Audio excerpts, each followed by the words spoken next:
Inisa-isa ni DS Marcoleta ang ilang oposisyon na hindi pinansin ng COA kahit napakaraming unliquidated funds. Ginagamit sa politika ng mga dilawan ang COA upang mahanapan ng butas ang ginagawa ng kasulukuyang administrasyon. Mabuti na lang at nandyan si DS Marcoleta para ibalik ang mga basurang itinapon ng mga dilawan kay Pangulong Duterte. Ating alamin ang mga questionableng cash advances ng mga dilawan nang di binigyan pansin ng COA. Huwag natin kalimutan i-like at i-share ang ating video at panoorin natin ang buong pahayag ni DS Marcoleta. Selective attention is the process of focusing on a particular object in the environment for a certain period of time. It allows us to skip other details that we do not want and concentrate on those that excite us. In life, we selectively focus on things that matter for a time, letting off those that should be shelved for the time being. Mr. Speaker, whatever happened to the findings in the 228-page 2013 audit report of the Commission on Audit submitted to Congress in the same year? The 10.1 billion peso unliquidated cash advances were reported and widely circulated by several newspapers in November 2014. The said COA audit report disclosed that 5 top executives of the Aquino administration failed to liquidate their cash advances, namely former Secretary Mar Rojas of the DILG, 1.1 billion pesos. Former Secretary Voltar Gasmin of the DND, 685.6 million pesos. Former Secretary Laila De Lima of the DOJ, 617.4 million pesos. Former Secretary Dinky Soliman of the DSWD, 452.5 million pesos. And former Secretary Proceso Alcala of the DA, 354.5 million pesos. This was so alarming that one of our colleagues, who was also then an incumbent member of the 16th Congress, the Honorable Roman Romulo, filed House Bill 1287. Said bill sought to make infraction prima facie proof of embezzlement. In the said news report, Congressman Romulo was even quoted to have said, and I quote, "Under the revised penal code, if a public officer had been advanced cash and failed to account for the money, it is presumed that the money had been pocketed and put to personal use. The legal presumption is as clear as day." The proposed bill further advocated that the failure to settle the cash advance will be sufficient evidence that the receiving party pocketed the money, which could be the basis for the Ombudsman to initiate a criminal action for malversation of public funds. There was also a finding in 2013 COA Annual Audit Report, Mr. Speaker, that the PhilHealth Board, which then included now Senator Risa Ontiveros, granted 1.76 billion peso illegal bonuses to the officers and employees of said agency, despite the issuance of previous notices of disallowance and despite COA's repeated decisions sustaining those actions. The COA also affirmed that the board resolution granting said bonuses were not submitted to the Office of the President through the DBM for approval, as required under Section 6 of Presidential Decree number 1597. In 2014, I recall that based on the 2014 COA Annual Audit Report, COA revealed that it was revealed to the media that the DILG has yet to account for more than 7 billion pesos worth of funds transferred for various projects implemented under the term of then Secretary Mar Rojas. Also, we need to find out What happened to the initial findings of COA that 625 million funds were released to senior citizens with double entries? It was also mentioned in the 2013 or 2015 COA audit report that another cash advance related to APEC meeting amounting to 1 billion pesos remain unliquidated to this day by the DILG. And so, what happened to these findings in 2013, 2014, and 2015, Mr. Speaker? Why were these anomalies not subjected to Senate investigations and teleserye? And why did not the mainstream media relentlessly report this, like what they do so flamboyantly today? And why this selective attention, if not selective memory? The answer is very obvious, Madam Speaker.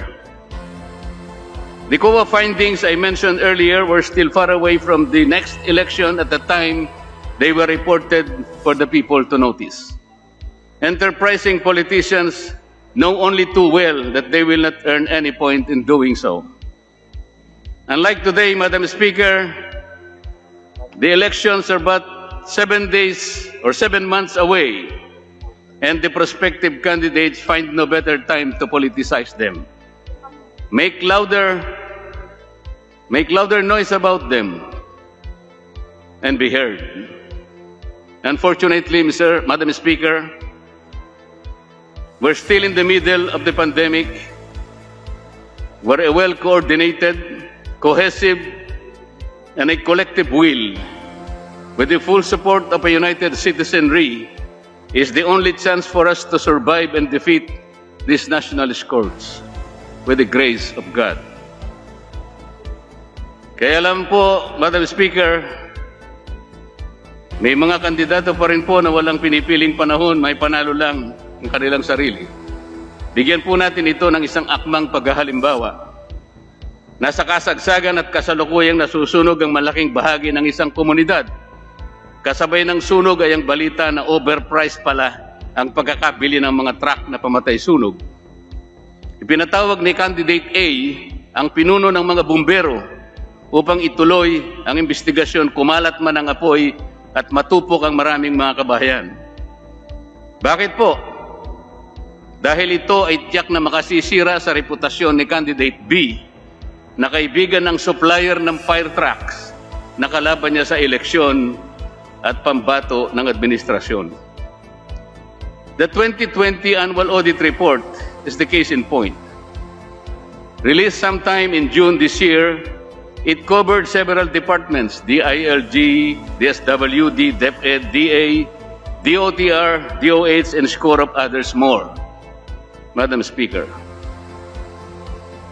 But why was the media blitz focused only on the DOH? First, because the COA arbitrarily trumpeted that the 67.3 billion pesos spent by the DOH in battling the pandemic was allegedly attended by deficiencies.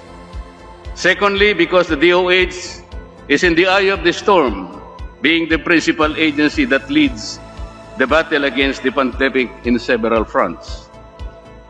The staggering amount alone alarmed the people, but the sweeping COA conclusions like the problem exposed DOH's inability to safeguard, manage, and utilize health funds and resources economically and effectively, or the conclusion that the failure to spend its budget deprived the poor citizens of basic health services and could have saved many lives.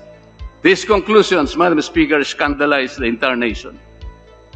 It was too late in the day when COA explained that there was no money lost to corruption because it came after the damage had been done. Before DOH could even present the status report within the time frame allotted by COA itself, nawarak na ito. And the political wannabes hastily seized the opportunity to join the election bandwagon to grandstand and to look so righteous. There must be governing principles to make COA a tenable instrument of public administration and governance. In its own website, COA maintains that it is constitutionally mandated to ensure accountability for public resources, promote transparency, and help improve government operations in partnership with stakeholders for the benefit of the Filipino people. But how can COA fulfill this mandate when all it does is to present annual audits of agencies by year-end or after the completion of given projects and programs? And these annual reports have become too boring and commonplace because of COA's traditional post-audit system that will perhaps stay for 1,000 years more unless our state auditors wake up and learn to innovate. It is generally held, Madam Speaker, that the government is too big to fail, precisely because it is not its nature to go broke. As either the role of a guardian or a spender, government is reposed a duty inherently complicated under the present circumstances, the pandemic. It is easily caught in a fiscal panic, essentially because of the rigid fiscal environment of limited resources that are beyond more and more challenged by a problem of supply chain beyond our control. The politicizing of COA reports betrayed the principles of the so-called politics administration dichotomy. At the proper time, Madam Speaker, COA may have to revisit its rules, procedures, methodologies, and even techniques in the conduct of its constitutional duty. It might even have to change its intellectual handle on how it does public management in the face of a pandemic that brought about unprecedented consequences. It is only unfortunate that while we generally lay credence to the audits on one hand, it seems that COA has easily lent itself to pointing finger on the other hand. The next question will be, who will audit the state auditors to prevent this politics administration dichotomy from being compromised or even violated? The government response to the pandemic has preoccupied its entire machinery. The interagency task force was created with no less than the President on top of the situation with calibrated legislative support. But the task becomes so complicated, overwhelming, and onerous when the laws and regulations are so precise that they deny bureaucracies enough latitude in carrying out the law, according to an expert in public policy. COA's findings can be used to strengthen internal controls and operational efficiency and good governance, but it must innovate in order to prevent, not only to report, irregular, extravagant, and unconscionable expenditures. Given the express mandate in Article 9D, Section 2, Paragraphs 1 and 2 of the Philippine Constitution, state auditors must resist the tug of watchdogs and must recognize the need for improvement rather than posturing as know-it-all experts. Madam Speaker, according to H. George Frederickson, eminent fellow of the National Academy of Public Administration in the United States, the ongoing dynamics within the range of political and administrative values should not be one of conflict, compromise, and change, but rather one of harmony, cooperation, and continuity. Sometimes, departments are best enabled when certain procedural constraints that agencies are supposed to rigidly observe are liberalized when conditions so warranted. After all, COA's rules and procedures are not written in stones.